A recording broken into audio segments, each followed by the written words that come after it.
In December of 2023, the 4 women of Team Salty Science embarked on their journey to row across the Atlantic Ocean as part of the World's Toughest Row Challenge. The annual race attracts teams from across the globe, meeting together in the village of San Sebastian and La Gomera, Canary Islands. Their objective: to cross the Atlantic Ocean in a rowing boat to the island of Antigua, while being completely self-sufficient. I first spoke with Chantale Bégin, Isabelle Côté Noelle Helder, and Lauren Shea back in September of 2023, as they were preparing and training for the race. In April of 2024, with the race completed, I once again had the opportunity to speak with the team about their experiences and all the challenges they faced along the way. They shared their triumphs as well as their struggles as they raced across the Atlantic in order to raise money and awareness for ocean conservation. Catching up with Team Salty Science today on Shipwrecks and Sea Dogs.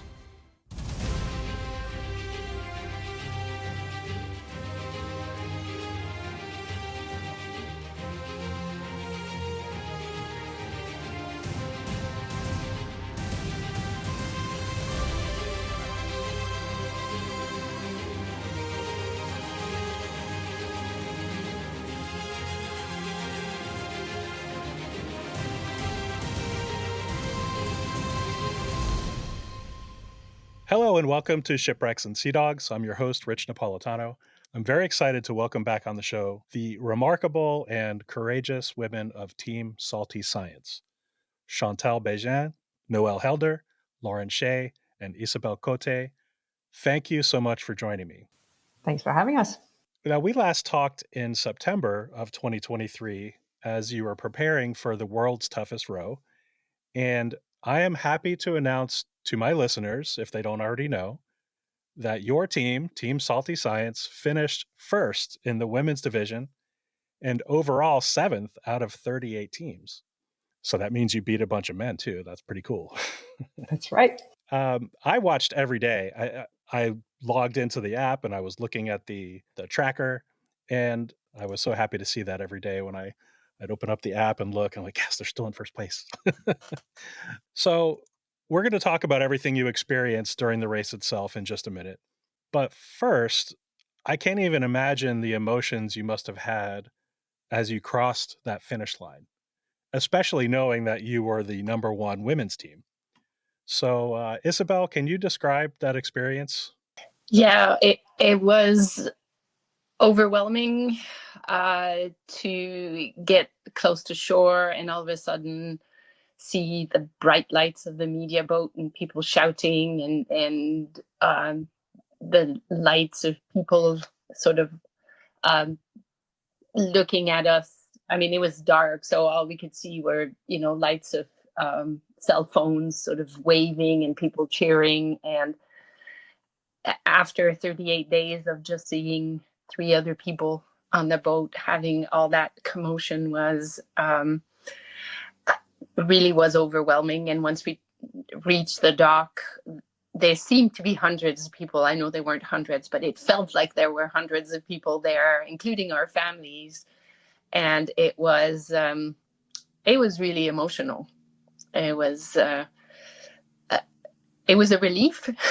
I'm not gonna lie, but it was, I think back on it, and every so often I look at our finished video, and it sort of feels like it wasn't really me that was there. I'm looking at these 4 people thinking, wow, they did really well. It's a blur looking back on it.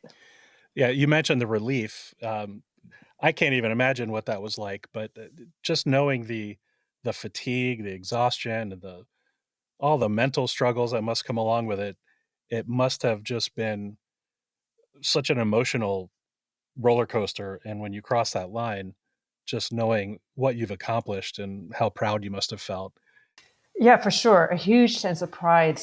And, as a team, we had talked a lot about what our goals were for the crossing and being safe and having as positive a crossing as we could in terms of our interactions with one another and supporting each other, ranked above going fast and winning. And so to have such a successful crossing, and then on top of that, to take the first place was amazing.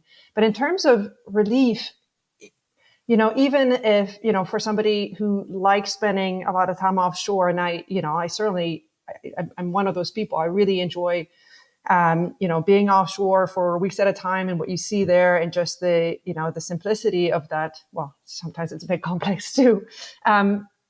But even if you're the kind of person who enjoys being offshore, it's a dangerous place. And we saw some really difficult weather, and we broke a lot of equipment. And so it did feel throughout the crossing like we were just a few steps away from potential disaster. And so, for example, our autopilot, was hanging on by a thread from just a few days in. And so that was always a stress.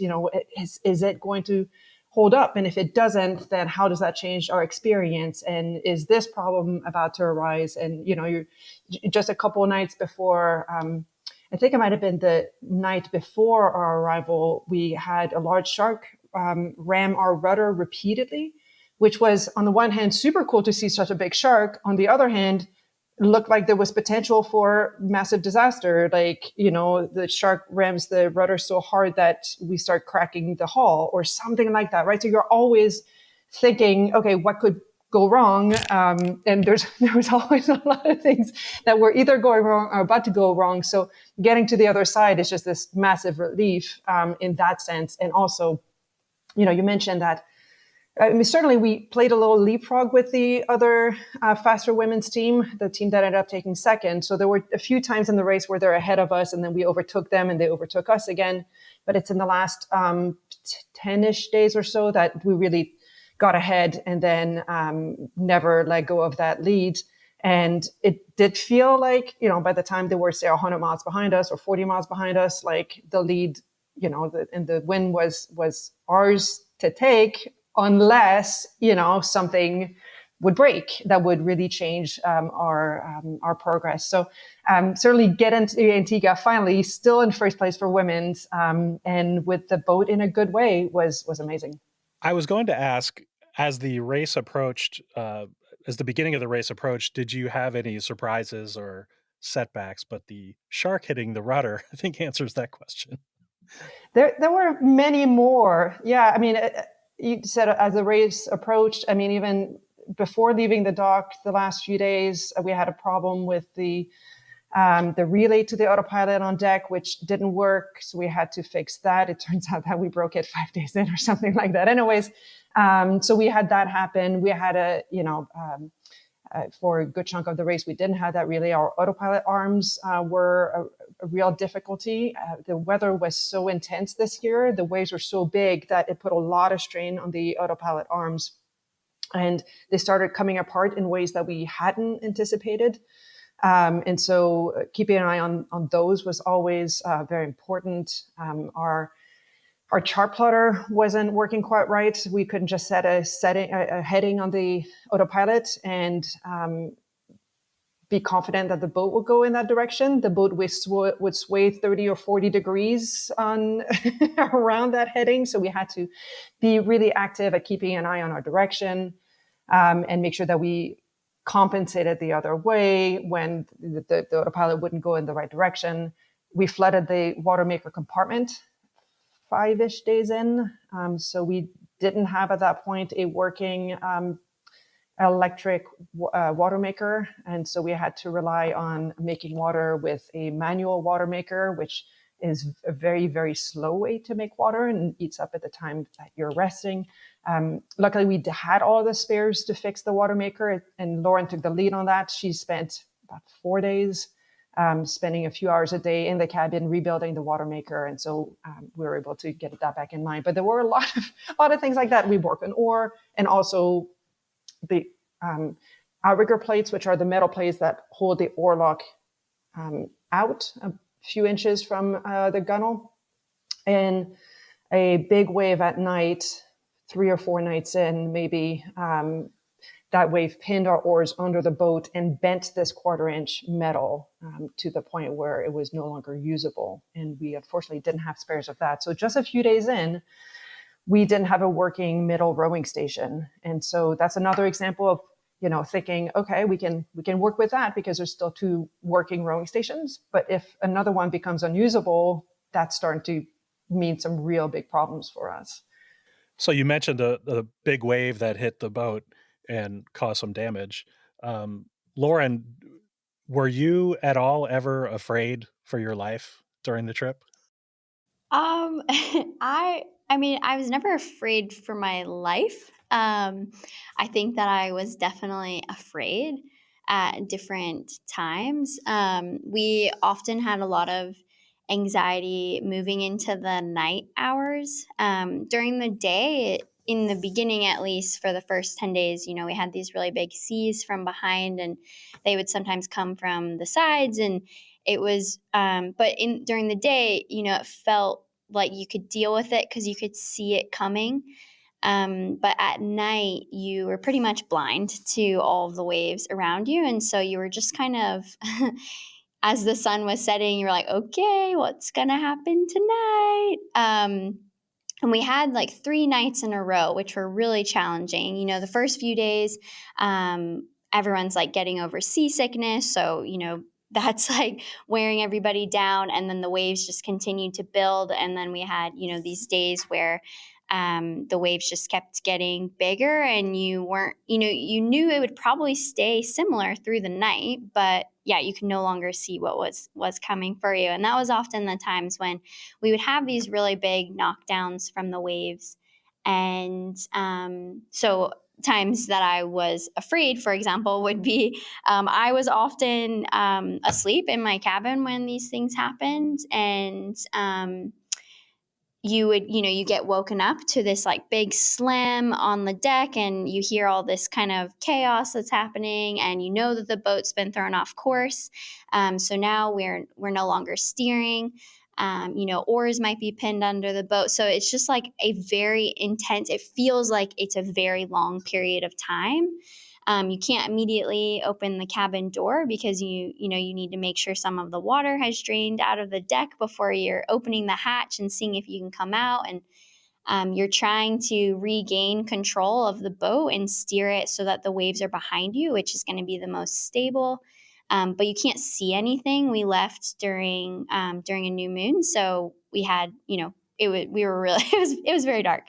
And it was really hard to orient yourself and steer. And so it was just like these really intense periods where, you're kind of recovering. It's been like a very traumatic knockdown. You're trying to recover from that and get the boat under control. And you're kind of worrying about, are we going to be able to get the boat in the right direction again before another wave hits us on the side?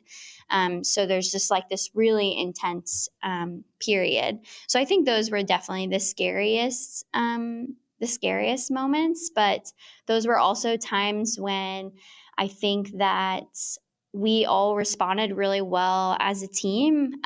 You couldn't really freeze. You just had to perform and do what was required. And those were the times when I think, the 4 of us pulled together really well and just like we're making things happen quickly, and managed to get the boat every time, back under control. And fortunately, never had, anything too severe happen. Yeah, we broke equipment, but the overall hull of the boat was always okay. We were really good about keeping the cabin doors closed in big seas, so we didn't have like full cabins flooding or anything like that. So yeah, I think we kind of came out of that period a little bit scarred from the things that happened to us, but we also came out of that pretty confident and like felt really good about the boat. We developed a lot of trust in her after that, and then it really felt like, okay, well, we went through a super tough time. Like we can, we got this. We can tackle the rest of the challenges that happen. So yeah, it was a really steep learning curve in the beginning and definitely scary, but we got through it. You mentioned so many things there, all kinds of different challenges that you would have to face. And I imagine when you get rocked like that by a wave, your first reaction is just maybe probably a little disoriented and trying to figure out what the situation is. Noelle, when something like that happens, did you all have a specific job, or how did you communicate to each other what should happen in an emergency situation like that? Yeah, we didn't have predetermined jobs for each of us, when something happened, because it's just so context dependent on who's on deck at that time, who just came on, who's asleep in the cabin. There are certain jobs that are sort of assigned to you based on where you were at that given time. So, for example, when we're knocked off course by one of these big waves, while Lauren was in the cabin for most of these, I was on deck for a lot of them. And so my rowing position was in the bow seat, which is the farthest from the steering system. So, for example, when we had a big knockdown, whoever was on deck rowing in the stern position would be the person that would jump up and immediately be responsible for manning the lines and trying to get the boat turned around while the person in the cabin is getting woken up to adjust things like that. So there were some of those jobs that were fairly, sort of self-sorted into what needed to happen at any given moment. But there are also plenty of times where I remember one big hit in particular that was extremely disorienting for me. And I think Chantale was on deck at the time. I just remember being a little bit rattled after it. Like, we took this big hit and you're really shaken. They're very violent hits. I don't know that I was prepared for that. You're kind of thrown to the side and everybody's all bruised up and whatnot. And it's really loud for those, feels like a long time. In reality, it's just a few seconds, right? As you're kind of riding out this wave a little bit. And the first order of business was usually to make sure that the gunnels were clear. So you're basically swamped, and there's a lot of water that comes over the deck of the boat when any of these waves. And you want to make sure that water's draining out. So first thing is kind of checking those, making sure there's not any trash or water jugs or anything that's blocking where the boat's going to drain, so that you know that water is going to move off the boat. And then beyond that, there's a lot of times of like, oh, are you okay? Like, check in with your teammates, try to make contact, verbal contact with whoever's in the cabins, because while being on deck is, of course, scary in those hits, if you're asleep and just get thrown into the wall of the cabin or knocked around, that's also a tough place to be in.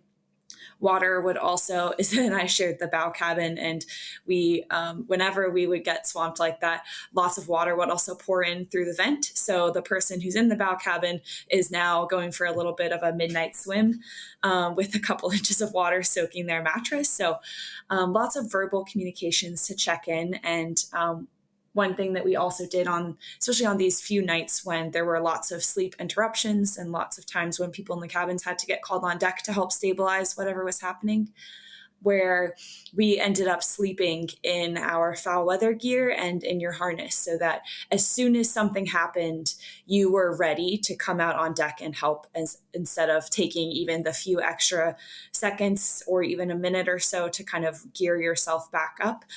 We were always ready to go and jump into action as soon as it happened.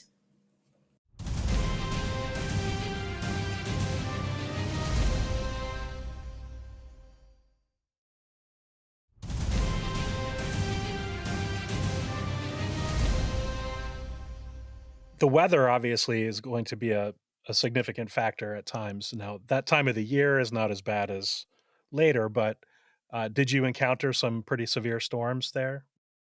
No storms really, other than the really wild weather in the first 10 days. So we knew the race started when there was a 2-day-ish window of relatively calm weather just out of La Gomera. But we knew that we were going to hit something right after that. Everybody could see that on the weather patterns. But after that, it was just unusual. I guess every year probably is unusual, but this one was more unusual than most in that after that 8 to 10 day period of really wild, disorganized seas, we had a couple good days, and then we had what we called the cement days, where we were hoping to catch the trade winds that would blow us towards the west, and but the wind just died, or if anything, blew slightly against us, and the waves just died, and we were in this flat sea, having to have two people essentially power this 1-ton boat through the wave, and it just felt literally like we were rowing in wet cement. It was just so heavy, and it was so disheartening as well, because we made, in the rough weather, I mean, it was definitely scary at times, but we made incredible mileage. One day we covered 95 nautical miles, which I think was the fastest boat that day. And then we went to barely covering 1 knot in a nautical mile an hour in a 24-hour period. So you go from nearly 100 to barely 24. And so that was, you keep telling yourself you're still making forward progress, but that was really disheartening. But once the cement days were over, then it was a bit better. We did good mileage. We had wind that was never truly easterly. It was sort of northeasterly or southeasterly. So none of us really believe that trade winds exist at this point. Earlier, Lauren had mentioned various things that happened at different times and different people were on the deck.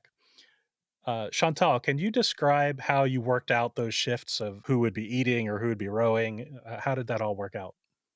Yeah, we did something a bit different than most teams, and it worked really well for us. So a lot of teams of 4 switch off every 2 hours. So they row for 2 hours, and then they do everything else. And the other, they rest from rowing in the other 2 hours, which means sleeping, eating, getting cleaned up, making water, all of the things that need to happen.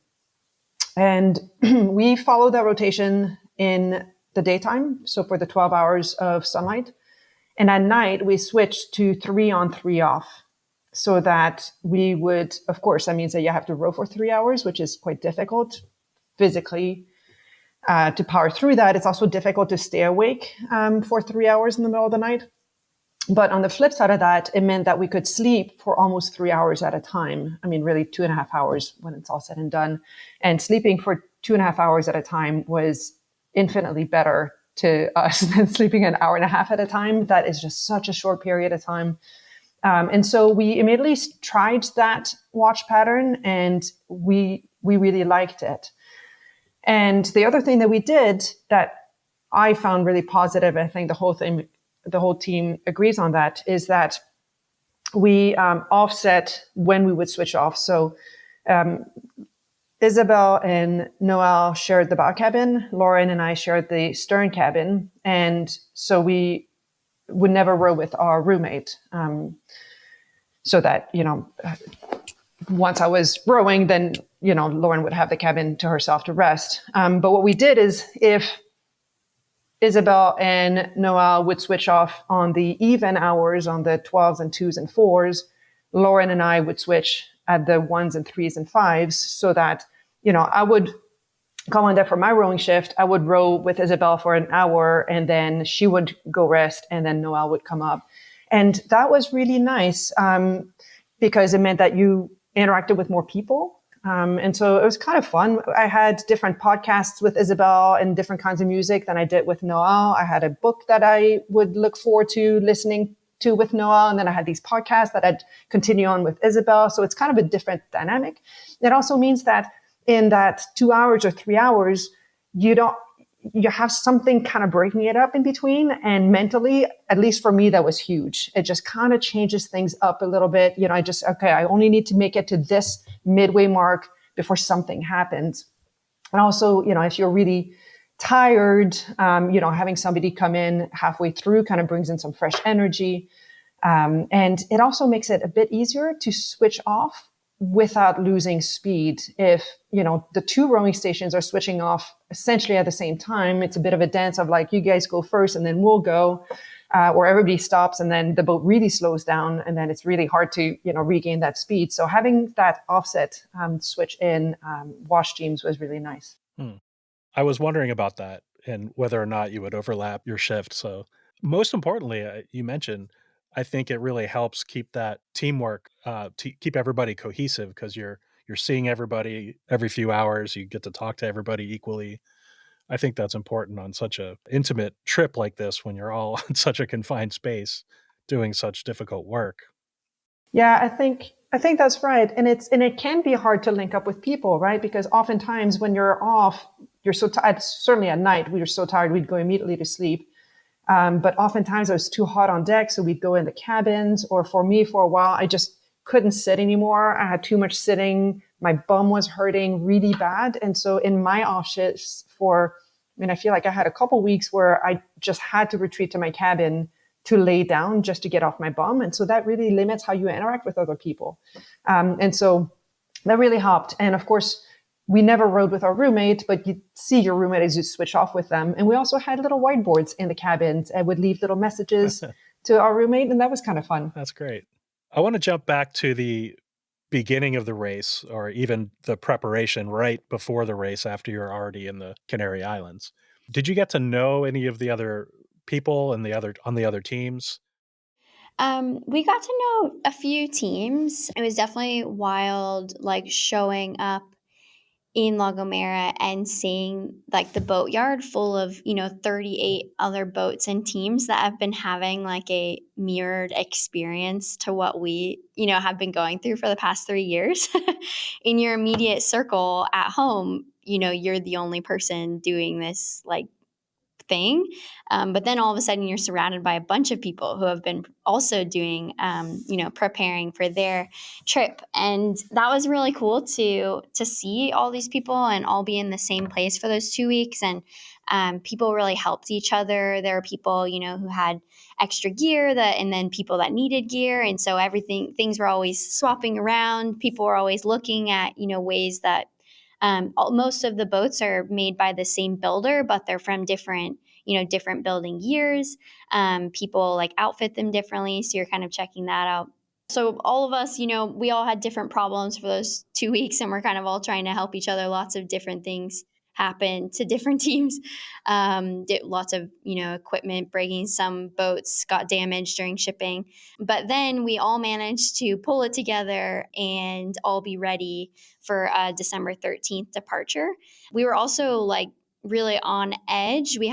The weather kept changing and our start date kept changing, which was pretty stressful for our team as well as many other teams who, were discovering different things that were failing on their boat. So, finally being told what the day was and being ready for that, I think was a huge relief. But also now you're like, okay, now now we have to go and do this thing. Like that's pretty scary. If I can add the element of prepping with all of these boats together and doing this as a race. I mean, some people were extremely social in La Gomera and got to know everybody and were out every night grabbing dinner with different teams. We were very focused on preparing. So we were very focused on our own team. And then once our family members came in the last week, we also spent time with them. So we didn't get to know everybody very well, but there was a handful of teams that we got to know a little bit better. And it was really cool as we were crossing to get reports from our shore-based team as to where these other teams were. And then once we finished, to follow these various teams of the people that we had gotten to know a little bit better, including the Intrepid team, who ended up having a world record for the oldest women's team to ever finish. And they had a really crazy difficult approach to Antigua with insane weather at the end. And, Ocean Grown and Liz, who they both set new records for women's pairs and solos. And it was so fun to cheer on those teams after you had met them in La Gomera. So for me, that was like a very cool aspect of doing this as part of a race. What was it like as the race was starting? Was it hectic? Lauren, what was that experience like? So we all start like staggered. So the teams with the most amount of teammates. So the biggest team was 5, all the way down to solos with 1 person. So we start from the biggest team to the smallest team. And in the beginning, we're kind of, because you're staggered, you're pretty spread out, even when you're leaving the harbor. And I think we lost sight of definitely every boat by the next morning. We only had like a few boats, like navigation lights, that we could see that first night. But after that first night, we did not see anyone. The boat that we were kind of like neck and neck with for a lot of the race, we saw them on our AIS a few times, so their like satellite signal, and we also saw their nav lights one night when we were like 1 mile away from them. And after that, the next time we saw another rowing boat was actually the final day. So our arrival day, we kind of maybe spotted the boat, a boat that was right in front of us, like basically a mile away from us for the whole final 24-hour approach. But for the rest of the time, though, you're offshore, don't see any other rowboats for sure. We saw some ships, which is always like kind of exciting. But besides that, not much, just us and our boat and any wildlife that comes to visit. Just alone in the middle of the Atlantic Ocean, no big deal, right? Yeah. On the app that I was looking at the whole time during the race, sometimes it looked like you were very close together, but obviously the scale has a lot to do with that. So that was really fun to watch on the tracker, actually. And at some point, especially at the beginning, there were boats pointing all over the place in different directions. It just gave me a chuckle when I saw that.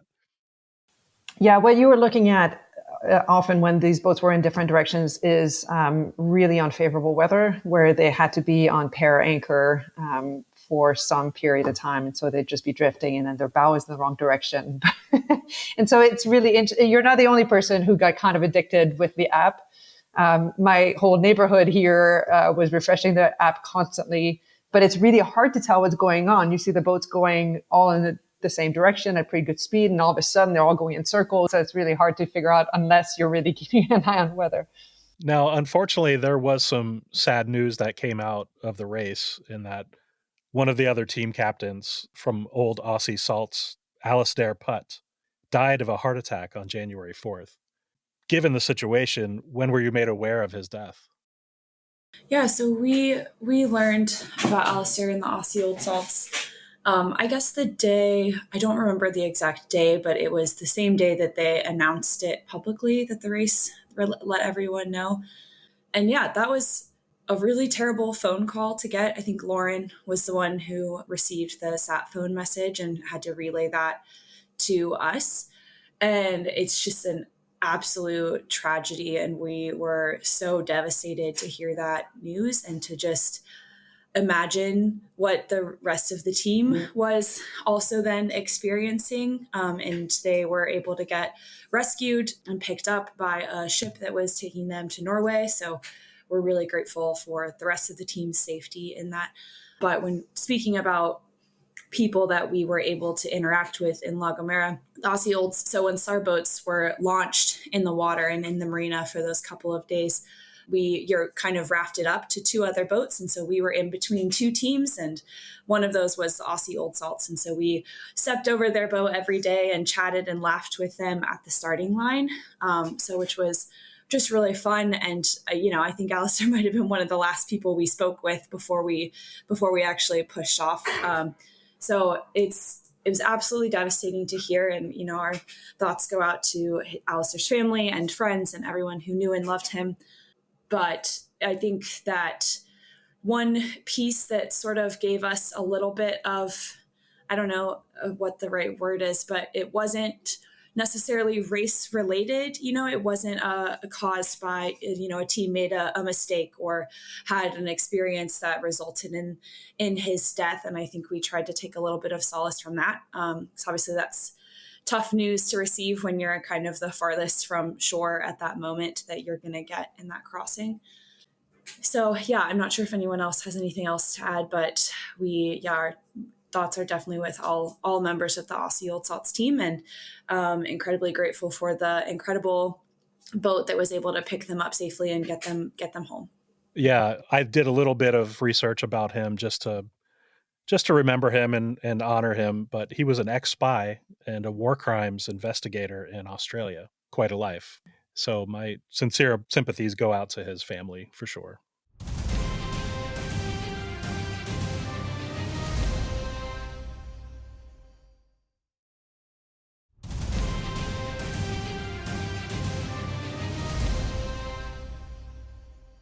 I have a question that I'd like all of you to answer in turn, if you don't mind. We've mentioned already many of the hardships and challenges, but for each of you individually, what was the most difficult part of this race? Isabelle, we'll start with you. Oh gosh, I think the first 10 days, I was absolutely terrified. I actually really thought I was going to die when night after night the boat would get hit and something would break. And at that point, I hadn't really developed much trust in the boat and hadn't realized how difficult that boat would be to capsize.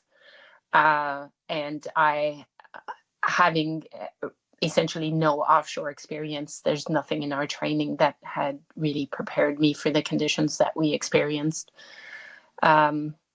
So the only thing I'm grateful for actually is that those days came early in the trip rather than in the middle or at the end, because everything after that just seemed easy. But yeah, that was, to me, that was absolutely terrifying. And I just couldn't believe I had put myself in that position. I was really reevaluated my life choices at that point. Oh, no. Chantale? Yeah, I feel like the weather early on certainly, it was really challenging. It was really scary. I had this weird sort of recurring dream when I did manage to dream in my short sleeps. And I kept dreaming that we were on the dock in the Canary Islands getting ready. And then I would wake up and go, oh no, we're here. Oh, I have to go on deck in this. and that was tough. I think the difficult part for me in that, after a few days of this really intense weather, after a few really big waves crashed on top of the boat, and the boat was fine, and we got to learn how to, if we slowed down so much that the autopilot would quit working, oftentimes we needed, to certainly have two people rowing while the other person steered, and then the fourth person hooked the autopilot back up. We learned that, and we just kind of learned that dance. And so for me, after a few days, I feel like I trusted the boat. The difficult mental part was, okay, can we get through this without so many breaks that it becomes real problematic? And we had done a really good job of packing the spares and the equipment that we needed. But for example, I had never considered that the outrigger plates could bend. We had multiple oars. We had multiple oar locks. We had multiples of all of these things that seemed like they would fail. But these big metal plates, I had no idea. And it turns out it's not that often that they bend, but it's also not that crazy that happened. And so thinking early on, when we knew we had many days still of this really intense weather, thinking, okay, can the boat hold up in terms of, not breaking so much? That was a tough one. And in that time, just the wetness was terrible. You could never get dry. We'd be on deck and, be surfing down a wave. So, our feet are higher than the rest of our body, and you take a big wave. It turns out your foul weather gear doesn't protect you that well when the water can just, slide down from the ankles, up your body, because your body is in that position. So we're soaking wet because of that. And then we'd get into the cabins and make the cabins wet because our foul weather gear would just, you step onto your bed. And of course in the bow cabin, on top of that also had a bunch of water come in the vent, and there's no way around that. And so and this is, as we're starting to get really sore bums and rashes because we're always wet and we're always rubbing, and there's just sort of no way to dry up and get comfortable in that. I mean, our mattresses were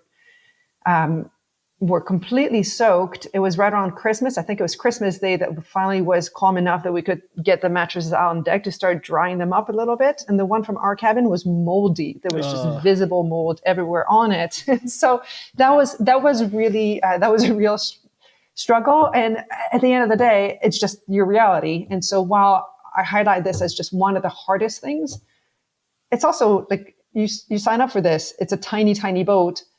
And so, you know, that was a known thing that was going to happen. But the reality of it was pretty hard. I think, all of us will refer to like the first 10 days as just like pretty scary and big and intense. And similar to what Chantale was saying, like the rate at which we were breaking things was kind of scary. It was pretty scary when our water maker broke really early on. I definitely was like pretty stressed about, you know, like what if we can't fix it? What if it breaks again? And like we've used all of our spares and that's it. Like this is our second chance. And I mean, we had emergency water jugs that would, you know, buy us some time. We had a manual water maker, but the crossing just would have been very different if we didn't have an electrical water maker and had to pump it all ourselves. And the fatigue that would have come along with that. But that was definitely very stressful. So that was pretty hard. I would also say that coming out of that, it was also really hard for me during those days when we were upwind. I remember the forecast kept changing. And I just remember one day Chantale coming out and telling us like the most recent weather forecast and that like we were going to be in this for another 2 days. And I just couldn't believe it. I was just so mad.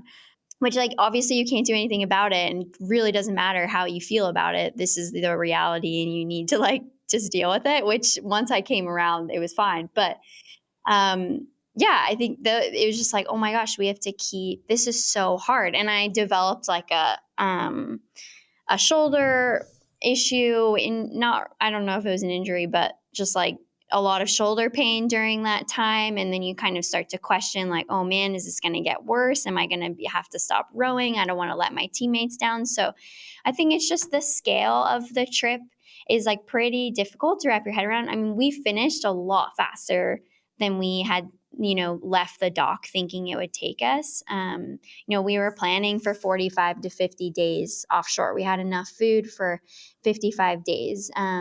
So finishing but like, of course, you have no idea. Even when, you know, you think you're maybe a week's distance from Antigua, like so many things could happen, you know, like Chantale mentioned, the team Intrepid, you know, they got caught in a weather system when they were really close to Antigua and, you know, they were stuck for another 10 days trying to get in. So you just really don't know what's going to happen. I think that scale of the trip can really start to wear on you if you kind of let it get out of control in your mind. And I really had to remind myself every single shift, like, okay, control the controllables, like all the rest you just have to deal with. Control what you can and you know, just try to, and I think having a supportive team around you and making the most out of each day really helps you kind of through that. Noelle? I think that what all of my teammates have said were all difficult components for sure. And I share those feelings. And, you know, we've all talked about this quite a lot. So I guess I was going to say the slow period was tough, but Lauren took that one. So, but yeah, I guess just one of the difficult things for me, in addition to what everyone else has spoken about, is the rowing into the headwind became not only physically very difficult, like it was exhausting rowing in those conditions day after day. And we was also starting to get hotter outside. So 2-hour shifts, feeling like you're rowing through cement was physically tough. And that is when everyone started to feel different aches and pains. Lauren had a shoulder injury that she mentioned pop up. And all of us sort of had different pieces of, after rowing like that for 2 hours, something was feeling a little bit off, or we had to swap out the different cushions that we were sitting on for a change, essentially.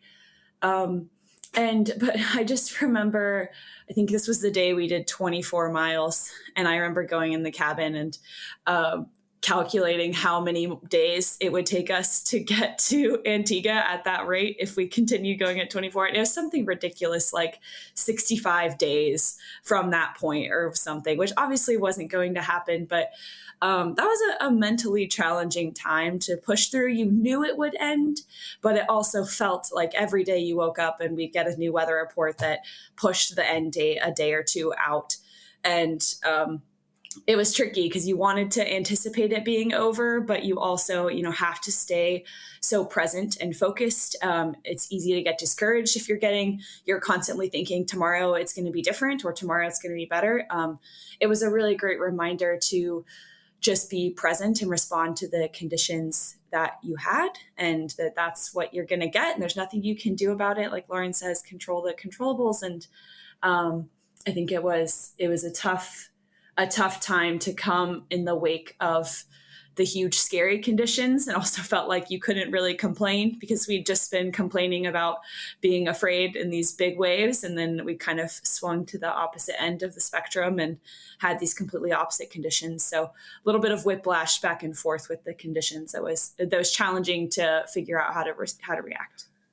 Now, the goal of Team Salty Science was not just to row across the Atlantic, just that minor task, but to raise money to support marine conservation education.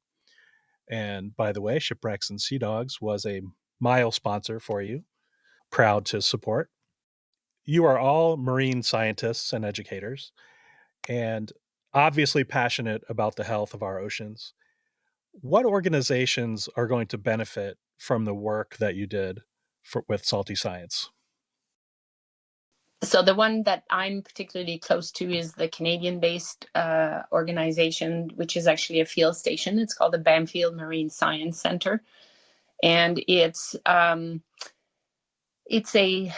center on the west coast of Vancouver Island in an area that's incredibly pristine, and it offers incredible facilities to do marine research, but also to attend a variety of courses and have field experiences that range from, first grade kids all the way to graduate students. And the experiences that students get from attending anything at Bamfield is truly life-changing. And so many people that I know have been turned on to marine sciences and have gone into marine research and done graduate degrees, or are now working in various positions as in government or in consultancies. And that interest really was triggered by the Bamfield Marine Science Center. So some of the money that we've raised is going to go towards establishing a scholarship that's going to help particularly underrepresented groups to attend the Bamfield Marine Science Center, basically lowering the financial cost barrier that prevents so many people from attending facilities like that.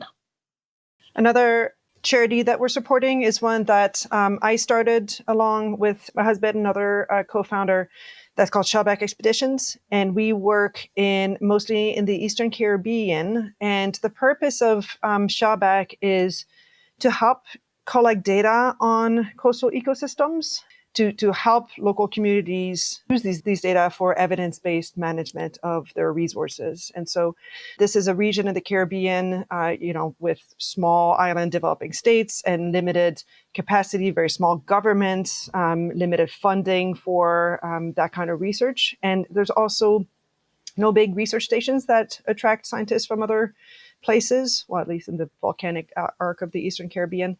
And so I've worked in that area for many years and regularly take students from Florida to field courses in that area. And one of the cool things that I can do with Shellback is then support the cost of research and monitoring that can happen alongside these field courses. And then our third organization is an organization called Greenwave, which is based in the northeast of the U.S.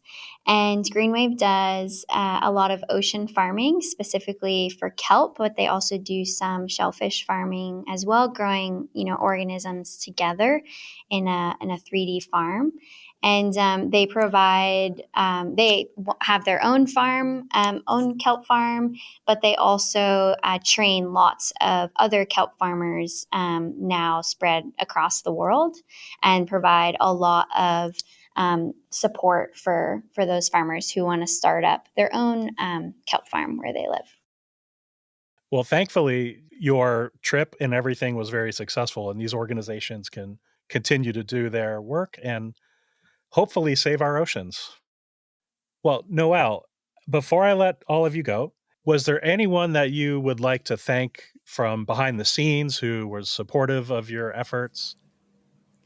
So many people to thank. We were the ones rowing, but there was a whole team of humans around North America, really, that were supporting us throughout. I guess a couple people in particular, our coach, Katie Hart, was amazing. We couldn't have done this without her. She made sure that we were in tip-top condition to row, not only fast, but most importantly, safely and efficiently. Of course, we want to thank Chantale's husband, Boomer, who was really important for weather routing, as well as Lauren's fiance, Tim. They were really the shore team that we were in contact with most frequently, getting updates and they were the ones that were telling us, which days we might expect the conditions to shift. And so they were really, really critical in sending us news from shore. All of our families have been really supportive and incredibly important in this expedition. It's not easy to give so much of our time to something like this at the expense of our families. So they were all been amazing. Many different communities, Chantale's community and neighborhood in particular in Azona. That's where our boat was based and a lot of our training happened. So we had friends really step up in really incredible ways to support us, as well as, of course, our many, many wonderful financial and gear sponsors, including everyone who sponsored a mile, including this podcast. We're so grateful for all of you. And we absolutely couldn't have done it without you. But I will add that one cool aspect that Noelle ties into this is she's coming to the Grenadines with me in June. So I'm taking a field course, a course of USS students to the Grenadines. We're doing our teaching and, regular thing. And Noelle has this expertise in coral photogrammetry. So she knows how to set things up to take a bunch of overlapping photos of the reef with spatial markers so that from there you can create 3D models of the reef that can be used later on for all kinds of purposes in research and monitoring. And so that is supported by Shellback. And that's one of the things that I want to keep going in the next few years. And I'm super stoked that Noelle can be a part of that and help teach me how to do that. Well, thank you again, Salty Science. The four of you are really an inspiration to what somebody can achieve just through determination and courage and hard work. So I, for one, am really impressed and inspired. So thank you so much for joining me here. Thank you. Thanks for having us. Yeah, thank you, Rich. Yeah, thank you. That will do it for this episode, Catching Up with Team Salty Science. Thank you so much for listening. A huge thank you to Chantale, Lauren, Isabelle, and Noelle for taking the time to speak with me again. They are doing such outstanding work in their respective fields of marine sciences, and you can learn more about them and their work at saltyscience.org. Shipwrecks and Sea Dogs is written, edited, and produced by me, Rich Napolitano.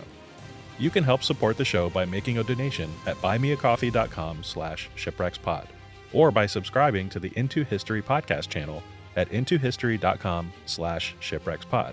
Subscribers get ad-free listening, bonus content, and early access to this and many other fantastic history podcasts. Also, please consider leaving a rating and review on Apple Podcasts, Spotify, or wherever you listen to podcasts. You can follow Shipwrecks and Sea Dogs on social media at ShipwrecksPod or on the web at shipwrecksandseadogs.com. Original theme music is by Sean Siegfried, and you can follow him at SeanSiegfried.com or on YouTube at Sean Secret. Please join me again next time.